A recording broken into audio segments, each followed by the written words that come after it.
దాని తర్వాత ఇయ్యాల కూడా నేను కరీంనగర్లో ఒక ప్రశ్న వచ్చింది, వెంకటేశ్వర గుడి ముంగట అడిగినారు, కొంత రిజర్వేషన్లకు సంబంధించిన అంశం మీద మాట్లాడి చెప్పిన, గుడి ముందరికే బయటకు వచ్చి మాట్లాడుతూ ఉన్నామని చెప్పిన. ఎక్కడ రాష్ట్ర వ్యాప్తంగా కొత్త ఉత్సాహంగా ఆశావాహులు పోటీ చేయాలనుకున్నటువంటి వాళ్ళు వాళ్ళ ఆకాంక్షకు అనుగుణంగా కొంత ఆశపడి ఉండొచ్చు.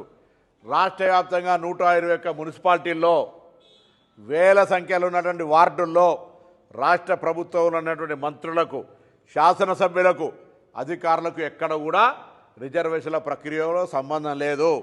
నేను పొద్దున ప్రెస్ కాన్ఫరెన్స్ చెప్పిన, ఇప్పుడే గుడికే బయటికి వస్తూ ఉన్నా, అబద్ధం చెప్పి ఎవరికొరకో ఎవరితోటో తప్పు పొరపాటు చేసే అవసరం లేదు. ప్రజలకు నా ప్రభుత్వం తరఫున స్పష్టంగా చెప్పాల్సిన అవసరం ఉంది కాబట్టి చెప్తున్నాను చెప్పిన. ఇలా కరీంనగర్లో చర్చకు వస్తే రాష్ట్ర వ్యాప్తంగా కొంత వాస్తవంగా రిజర్వేషన్ మాకే వస్తుండొచ్చు, పోటీ చేసుకుందామని ఆలోచన ఉండొచ్చు.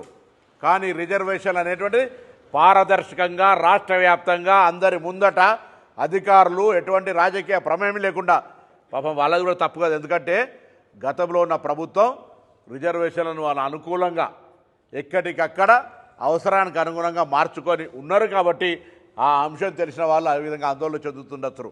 ఎక్కడ కూడా అటువంటి అంశం లేదు. రాష్ట్ర వ్యాప్తంగా లేదనే మాట కూడా జవాబు చెప్తున్నాను రాష్ట్ర మంత్రిగా.